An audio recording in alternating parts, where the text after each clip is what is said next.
Welcome to the Personal Branding for Business podcast. I'm Olga Bondareva. I'm the founder of ModomUp Agency, and here I interview inspiring and interesting people in B2B marketing and sales. And today I'm speaking with Peter Michael, VP of Marketing for North America at Globant. We really have built our entire demand generation program around account-based marketing. Can you measure ROI of these activities? Yeah, absolutely. We're actually in the good fortune of having probably too many leads. So as brand marketers and ABM marketers, we're trying to think of how do we apply those frameworks that were successful in that initial campaign that started with the whole focus of account-based marketing and then scaling it to other industries as well now. So that's the next challenge that we have. Generally, we have a very long sales cycle, extremely long sales cycle. We're probably on average 18 months. Hi, Peter. Hi, Olga. How are you? Hey, doing great. How are you doing? Doing great. Thanks so much for having me. Yeah, thank you for joining me. So the first question would be, could you tell me about your journey into marketing, how you came into this role? Where are you right now? Yeah, absolutely. So I kind of had an interesting non-traditional path to where I am today, as you mentioned, as the VP of marketing for North America at Globant. But I started my career, roughly 20 years ago in sales. So I started out in sales and, traditional tech sales and kind of worked my way up, knocking on doors in B2B businesses. And that's kind of how I cut my teeth and earned my chops, if you will. And I did that for, a few years and kind of progressed to the point where I was doing pretty well. And so the company I was working with at the time asked me to be a trainer and train in all the sales teams that were coming on board. So I took on that training role and very much loved it. I'm a teacher at heart. I love to learn. So I took that role for the next few years and took it from a regional level to a national level with the company. Very much enjoyed it. And during that time, both when I was in sales, in addition to when I was training, really started to see, and it was at the dawn of really kind of digital marketing and digital sales and social selling and all those things. So I kind of took a liking to it and I had a knack for it. So I kind of dove into it, did some research, and started implementing some of that back when I was in sales, and also then started to kind of teach and train on those different tactics with different sales professionals. And as I kind of got into it, I figured found this thing called account-based marketing, and based on that, obviously marketing is at the core piece of it, even though that it's really kind of a sales and marketing strategy or go-to-market strategy. So I kind of went more into the marketing side as well, like what it meant for brands and really how to personalize messaging and how to take it from a brand position. And so that kind of led me into the marketing aspect of it. So I still kind of had a hybrid role, let's say, of marketing and sales for a number of years. And then I eventually got fully onboarded for just marketing about 10 years ago and really haven't looked back since. It's been quite the journey, but very excited to be where I am today. Yeah, I think it's great that you know the both sides, marketing and sales. It helps a lot because it's usually some problems are in between marketing and sales. Yeah, and I want to talk more about account-based marketing because Yeah. it's mentioned on your LinkedIn profile several times in your current company and previous company. So could you share maybe some interesting case studies or examples of how it works? Yeah, absolutely. So, and as I mentioned, that was kind of how I started really taking my career path was account-based marketing, where it started in sales, which really is sales and marketing together. And as you said, I've done it from both ends. I've been in the marketing piece of it, the last, let's say 10 years.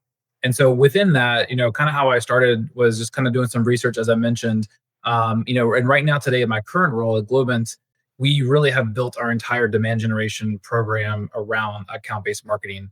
And account-based marketing can mean different things to different companies. And the B2B space, obviously, traditionally, it's more focused on one-to-one versus, let's say, one-to-many or one-to-few instead of one-to-many. And that's definitely no different than how we think about it at Globant. But last year, I would kind of give you a little bit of a story of kind of how we re-engineered our entire ABM strategy.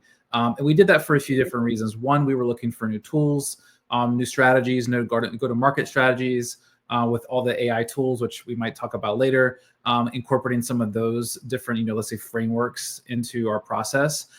But number one was really at Globant, we were realigning to industries more so than ever, really focusing on specific industries and industry marketing and industry kind of go-to-market sales as well. So that was kind of one shift to start thinking of not just account-based, but more kind of industry-based, but still, a few accounts. And the other aspect of it is we have a strategy at Globant called 100 Square. And that's essentially 100 accounts that has $100 million in revenue or more, right? Or essentially our top 100 accounts in the entire organization. And that by definition really is, tailor made for an account based marketing strategy. So we kind of focused on those two elements and put them together. That didn't mean that we might focus outside those 100 accounts, but based on, let's say, industry focused marketing, we built AI studios or industry, account focus is what we really talk about at Globant, ABM programs, in addition to even taking those finite number of small strategic accounts. I say small, I mean small number, but very large enterprise accounts, and really scaling that, within our frameworks. And then the third element to it was many different things like leveraging more personalized content, and leveraging and working with third party reputable and credible, let's say, media partners such as MIT or Wall Street Journal, and really kind of co-authoring these really robust industry specific, research focused and data rich content that was really, really appealing and valuable to our clients and prospects. And then really kind of then taking that second level approach of, all right, what's focus to the industry, right? Creating that through the lens of what is happening in those industries, within technology in our case, and then taking a step further and those really specific key strategic accounts and making those personalizations at that point. And of course, we took different, tools, as well, and different platforms to help enable that, and teams, of course. But that was essentially the shift in strategy we did last year. Wow, that sounds very impressive. And it means that you use different strategies, for example, one to few for like industry marketing, one to one almost for the largest strategic accounts, and one to many, just partnering with media, with some other organizations. Yeah, did I understand it correctly? Yeah, no, exactly. I think the key, right, is you have to be able to scale these things, right? So I think building Mhm. the frameworks for, let's say, the core of the business is very important. You can't abandon anything that's going to be the core driver in your business. But at the same time, how does that scale, right? As you mentioned, you really want to start with one to few. You never want to go too big, because that really, in my opinion, takes away from the purpose of account-based marketing, which is really kind of the hyper personalized focus. Obviously, AI enables you to help scale it more so than ever now, but you still kind of miss the core aspect, right, of really focusing on those finite number of accounts that are most important to your business. But then being able to scale that, I think, is very important. Mhm. Can you share some recent results, or it's too early to talk Yeah, about no, we certainly, we're about a year into it. I would say that we've looked at it across the board, and we've had a lot of success, within our sports, and media here in the last, let's say, 12 months. We've partnered recently with Formula One, FIFA a couple years ago, the LA Clippers as well. And really kind of we started to have that really specific focus and certain pieces of content that we're building, both in case studies and also third party resources I mentioned. And by doing that, really, we've had a huge influx of inbound business and outbound responses as well, because like everything, case studies really help drive the interest level that shows and proves to the market that you're a clear leader. And in our case, we were first to market with some technology, in particular with the LA Clippers. And that enabled us to really kind of be seen as an industry leader. And that, coupled with a media strategy and really getting our brand out there, really accelerated our volume of leads. We're actually in the good fortune of having probably too many leads, because there are certain cases within the sports business that you can't scale it too quickly. There's only a certain number of sports organizations that you can work with. But now the next step is, how do we take those technologies and then, let's say, take it beyond just a stadium, take it to retail, or take it to, let's say, airports, or something that there's still physical or digital experiences. So as brand marketers and ABM, marketers, we're trying to think of how do we apply those frameworks that were successful in that initial campaign that started with the whole focus of account-based marketing, and then scaling it to other industries as well now. So that's the next challenge that we have. Yeah, great. And can you measure ROI of these activities? Yeah, absolutely. So we certainly go through our CRM, through everything, and so we've had a huge flux, a number of demands. Also, certain events that we show up at, certainly do that. But we measure everything through Salesforce. Generally we have a very long sales cycle, extremely long sales cycle. We're probably on average 18 months, and Mhm. so we're not fully at the end of that yet. But I can tell you that we certainly have seen a huge, let's say, a robust increase as far as initial demand. And obviously from an actual ROI perspective, which is really more revenue back to the company, we Mhm. have seen some, but obviously that will start taking shape, let's say over the next 6 to 12 months as we finish that sales cycle piece. Yeah, you'll see the results. That's Yeah, amazing. Yeah, and I think your sales cycle is pretty classic for B2B sure. enterprise accounts. Yeah, it's not Could be. so long. Yeah, it's normal. Great, thank you for sharing. And speaking of targeted strategies, do social selling, actually you've already mentioned it just a little bit, and personal branding of employees play a role in your marketing strategy? Yeah, absolutely. So, for me, I think you can think about how you think about social selling, personal branding. Of course, I highly encourage it to all of my team members. It's really important. The one miss I always kind of see is that everyone goes immediately out to external social selling or brand marketing. What I mean by that is they'll go to LinkedIn, they'll go to different social Yeah. platforms like Twitter or X, right, or also Instagram. And while I think that's important, I think one of the best things that you can really do is internally do a lot of, let's say, personal branding or social selling within your social network within your own organization.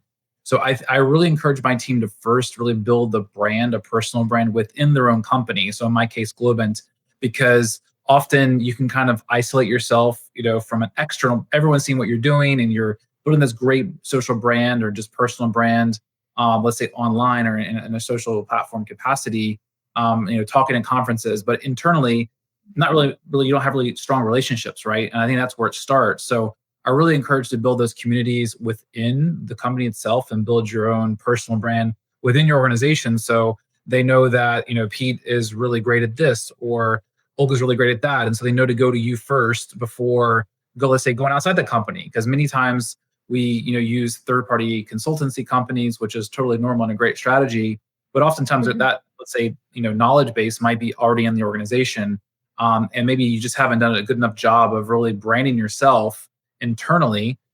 Before doing that, we have a great platform that we built called Start Me Up that enables us to really have that kind of self promotion and really recognition with others.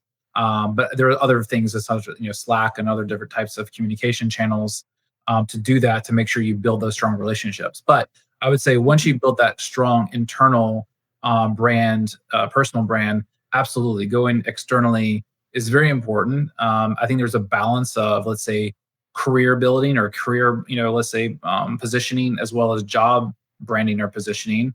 I see the career as long term, right? You're kind of showing, the network, if you will, about what your skill set is and the ideas you'd like to bring to the table.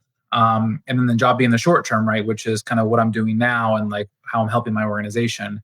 So I think there's Mhm. definitely a balance of both. But again, I just repeat that I think the one miss is awfully often internal personal Yeah. branding, and it's not only about the external piece.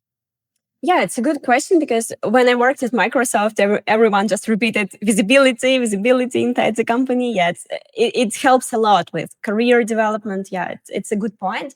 And actually, being active on LinkedIn also helped me with internal visibility as well, because sometimes you can just connect with your colleagues and so they can see your posts, some case studies. Yeah, so it also helps. Especially a large organization like Microsoft, right, where you have thousands or tens of thousands of employees. So it's very Yeah. hard to, even now, especially now in a day and age where there's more remote work and you're not, at the physical water cooler talking and having these different types of conversations. So that's where, again, I think that the internal versus the external is there's a balance where you need to do both.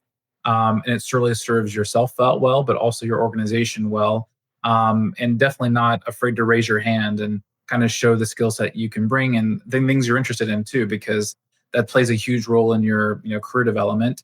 Knowing that, hey, like someone tapping your shoulder to say, I want you to work on this next project or next career path, because I wasn't aware that you had those skill sets or you're interested. So it's very important. Yeah.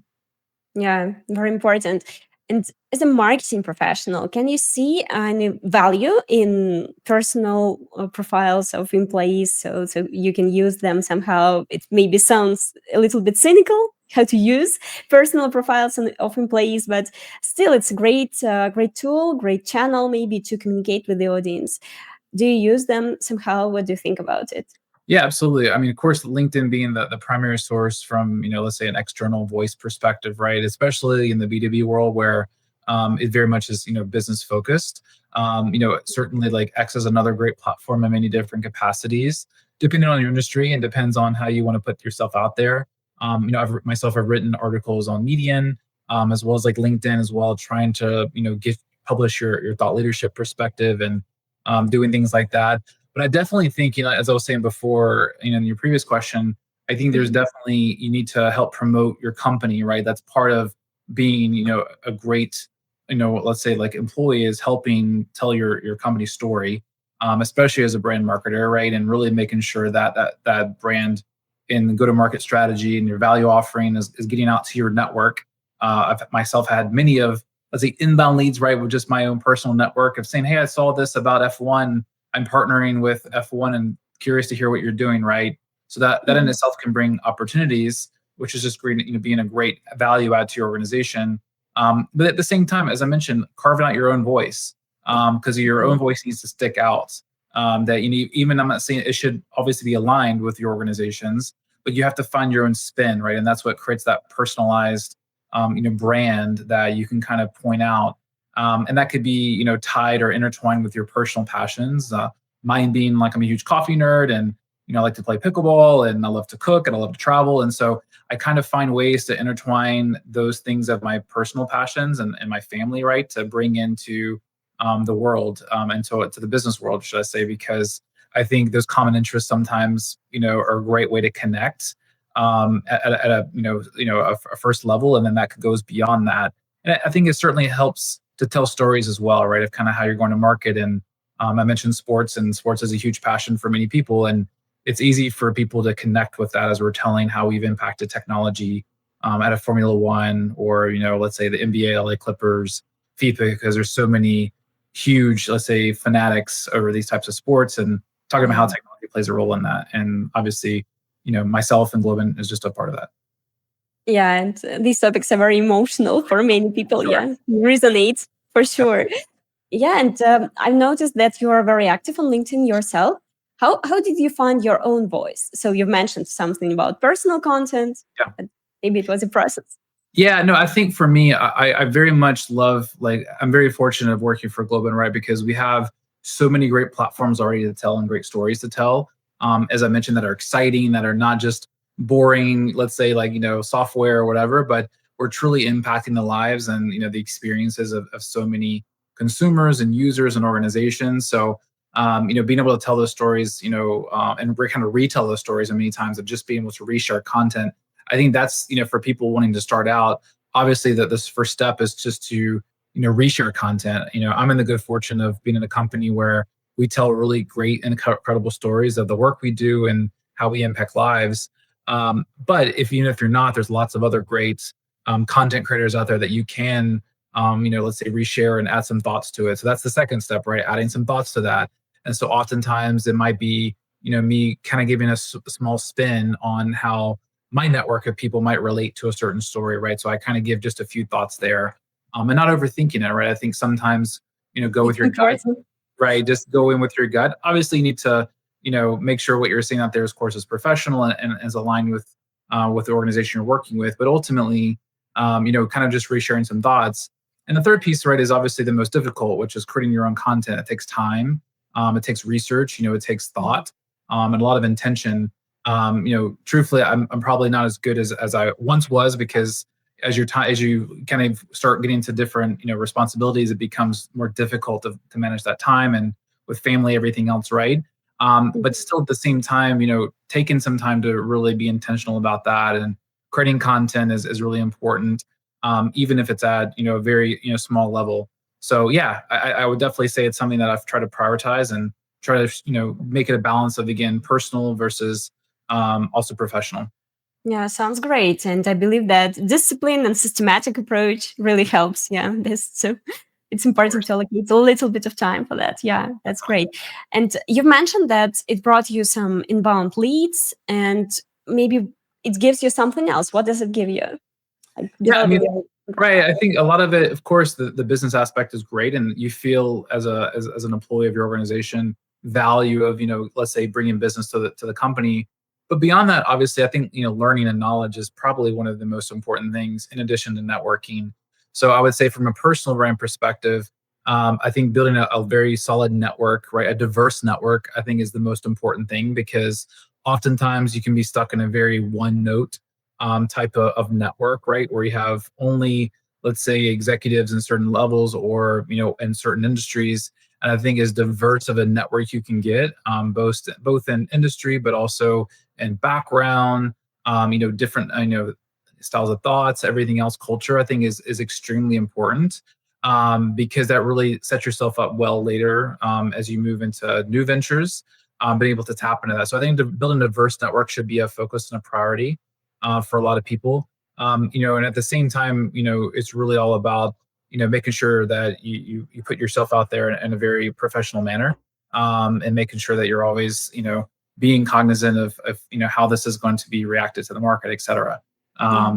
But yeah, Great. So yeah, it gives you a lot, and I think the strong network, it's like your social capital. You can use it in the future. Yeah, for it's a sure, great investment. Yeah. 100%.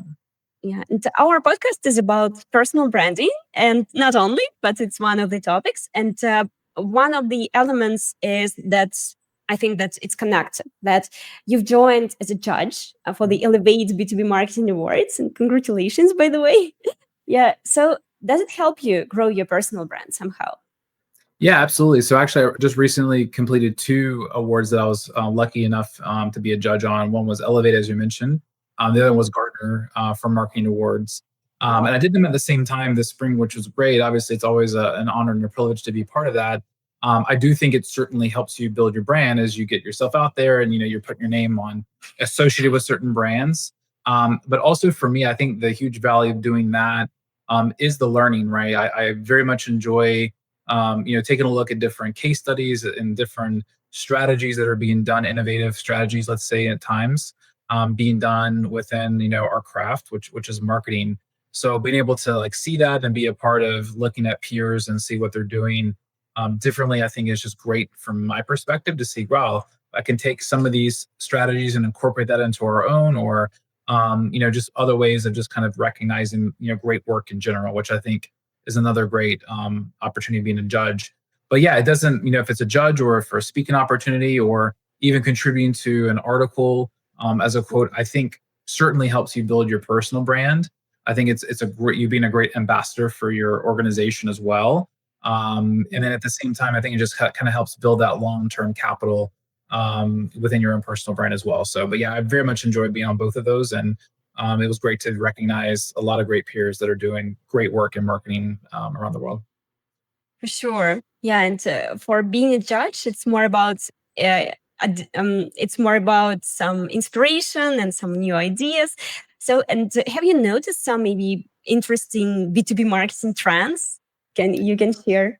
Yeah, I mean, obviously the obvious one is of course AI, right? And Gen AI, and that's completely disrupting our Yeah. space. We're not unique in that.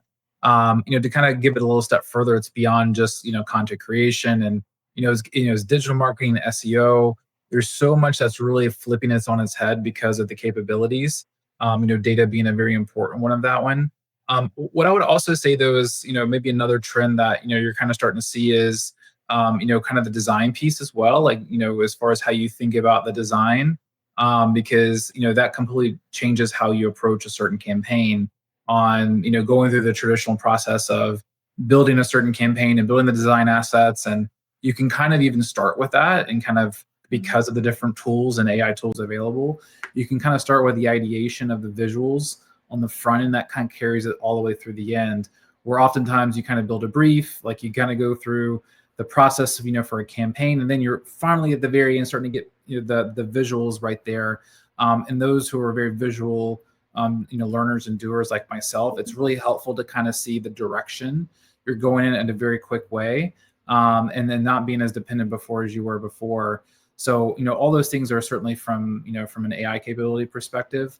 I think ultimately at the end of the day, it's always going to be about connections and relationships, and that won't ever change. And so I think continuing to build strong relationships with vendors and partners, I think will certainly take into place. And I think partnership marketing will only accelerate in the coming years, because of the importance of that and what it can do for a campaign or for an organization. So. Yeah, that's interesting. And AI definitely changes everything in marketing. Yeah, it's very interesting how it does it.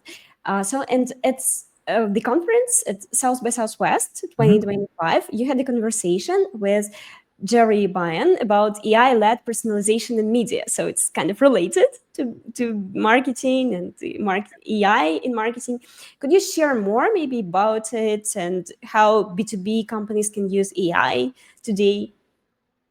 Yeah, absolutely. So the conversation I had with Jerry at South by Southwest, obviously he's a legend in the media industry. He founded PMC Media, which actually owns South by Southwest now. So it's always a great privilege being able to speak with Jerry. But kind of like as we went through that interview and what's happening now, right? Like we very much are living through kind of the beginning era of AI, right? Obviously, AI has been around for a while. Globant ourselves have been talking about it for 10 years. There's been certain small applications, but obviously the dawn of ChatGPT about 2 years or so ago was kind of the onset of that. And even that gap of when ChatGPT was launched, there very much is still a huge gap on where we are from then to today. So I kind of liken it to where we were in the mid 90s, right, with the dawn of the internet and kind of how that shaped rework over the past 3 decades, right? You Yeah. had digital marketing basically, take off almost overnight. And that basically every single work, especially in the knowledge worker space, has been completely reshaped over the past 3 decades. I think, where we are today is very similar, right, within AI. We're basically at that same, let's say, same point. So over the next 3 decades and kind of how AI is going to be impacting work and knowledge workers, marketing certainly being a big piece of that. We're going to see how it takes shape. Obviously, how it will and which directions it goes. Your guess is as good as mine, but I can definitely guarantee you there'll be huge impacts across all functions. Right now there are certainly many tools that you can leverage. Mhm. Obviously, Salesforce has Agentforce, and there's just Sixth Sense has a number of things on the ABM tool side of things that they've been using for quite some time. I'm a little bit skeptical or a little bit, let's say, shy to share a lot of tools because every organization is different because of security, Yeah. let's say ramifications or qualifications or whatever. So I'm kind of shy to recommend specifics, but there are obviously an abundance of tools out there. So I just really encourage everyone to do your own research and figure out what works best within your certain use case, and but definitely embracing it, I think, is the first key, and then building a plan to be able to execute it. Yeah, makes sense. And do you use and implement some AI agents in your work in marketing? 100%. I just mentioned Salesforce. With Agentforce is one Yeah. of the agents that we're using. At Globant ourselves, we of course are a software development company, so we built a number of AI agents that we leverage every day. Globant Enterprise AI, being the core of that, and so we have those tools are available to our internal employees. And of course, those are safe and secure. So we Mhm. leverage those, for a number of things, from marketing, from content creation, all the way to, let's say, design, creation, in terms of also QA, as far as how we go out to market with digital assets. So we use it, quite a bit, because we are in the fortune of having 30,000 engineers help us build different technologies in the AI. But again, it's very much still in its infancy. We're very much Mhm. still trying to figure out, the use cases and what's the going to be the biggest impact we're going to have. And the curiosity is what makes it fun right now, of figuring out where is going to be the best use of it and how it's going to take use over time. Yeah, it's about experiments. And Yes. several marketing directors shared with me that they find AI generated content better for like brand content comparing to human generated content, and it usually shows even higher engagement rate comparing to human generated content. What do you think about it? Do you notice something similar or What I not? would say is that I think, as we've been preaching, we just recently launched a whole new go-to-market strategy, what we call AI pods, right? And that essentially is disrupting our space, which is professional services, and that you don't need, let's say, five software developers. You might only need agents, and then you have one, let's say, architect. You Yeah. can relate that also to any different types of marketing output, whether it be an image or a design, video that you're creating for market. I think starting with the technology, you have to know what to input for Mhm. starters. So there's a human behind that. So I think that's what's careful, is that there's not agents and there's not AI behind it, just automatically creating content one after the other, right? You have to be able to guide it. So there's a Hmm. human on the front end. There's also a human in the middle, kind of guiding to see what's happening and manipulating that and say, yeah, that's not quite what I want. I want something a little bit here, starting over. Is it faster? 100%. It's light years faster. So the time to market is far improved. And then of course there's a human at the end of it, right? Is that there's a human Hmm. at the end of it looking at the image and saying, is this what I want to push back to the market? In some cases, you might be surprised, or you might have to go back to the drawing board. So I think we have to be careful of how we say, all right, what's better, AI generated or human generated? Because the human is actually behind both Yeah. elements, and that's the most important piece of it. And if you're talking just fully from scratch, yeah, of course, I think AI is a tool, no different than anything that you do in life, right? You can make a dish in the kitchen, but if all you have is your hand and no tools, it's going to be very difficult to make the same if you have a chef's kitchen with all the different tools and aspects. So it's the Yes. same thing, but at the same time, there's still a human integrating that throughout the process. No matter if you have a stand mixer or a convection oven or whatever, right? There's still a human having to guide the process of making fine tunes and fine tuning and tweaks Yeah. throughout the process. So I would say there's human behind both. So I don't think the Hmm. answer or the question is quite fair, because there's a human behind both. But what I would say is that the AI generated image and the AI composition or components will certainly be better, with the human being able to guide it throughout the process. So 100% there's benefits to that. Love this cooking metaphor. Yeah, it's I love great. to cook, so I always think about those kind of things, I guess. Yeah, yeah. And yeah, human in the loop. It's very important. Yeah, that's true. Yeah. And B2B marketers should probably change as well their skills, maybe their knowledge in this new AI era. And what do you think about it? And you view how they should adapt, change their mindset, or something else? What should they do? Yeah, it's critical. I mean, it's certainly, you have to do it. So as I mentioned before, embracing the mindset, I think, is the first step of just knowing that it's coming. It's going to impact the marketing space really from end to end. I don't think there's a very, even when it comes to strategy, there's going to be AI tools and different AI components as part of it. So I think the first step is embracing it and then building a plan for it. I can actually tell you now, my team is currently going through an AI for marketing training Mhm. curriculum or course or whatever you want to call it for ourselves. Yeah. Obviously, there are certain different organizations out there that build that, but we really wanted to build a custom plan for us. So we kind of made it kind of a group effort to say, okay, what are our goals? So what are our goals, and wanting to go through different AI for marketing training, let's say a curriculum. And so we kind of listed those out first. We did a brainstorming session. Then we kind of went out as a research, like what are the different courses that are available? What's the different certifications that are available? And I Mhm. think it's great because you have to personalize it. There's not going to be one catch for all, like, AI for marketers. You need to understand, like, what is your current role? What are some current or future roles you might Mhm. have that you wanted to invest into it? It could be, I need to learn more and to leverage a certain tool. Could be, or it could be more strategy focused. So I think, Yeah. understanding what your goals are first, and then basically building that plan, and then of course then doing that. So right now we're going through that process as we speak. We've kind of mapped out what we feel to be the best AI for marketing training course for our organization. And we're going to take the next, let's say, 4 to 6 weeks to go through and take that collectively. And there will be a little bit of a knowledge share base at the end of it. So again, just to kind of repeat, I think first up, embrace. Second, plan, kind of figure out your goals, build a plan, and then of course then go through the actual trainings themselves. And then there's certainly should be a recap and knowledge share amongst the team. But that's certainly what we're doing as from my organization. Mhm. Great, great. Yes. So learning is the key here. Of Yeah, course, of course. important. Learn new things.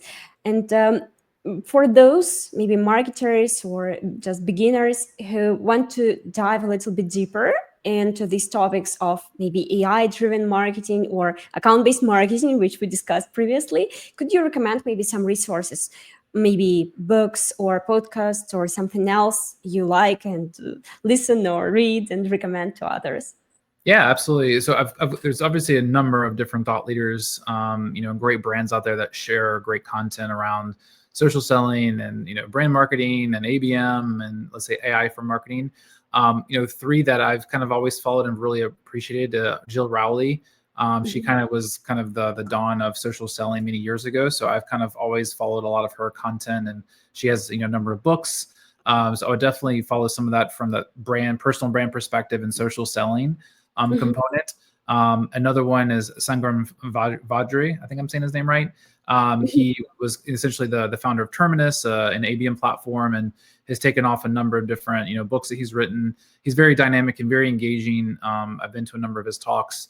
So Sangram is really great authority on that, and so I'd recommend some of his stuff specifically around account-based marketing. Mhm.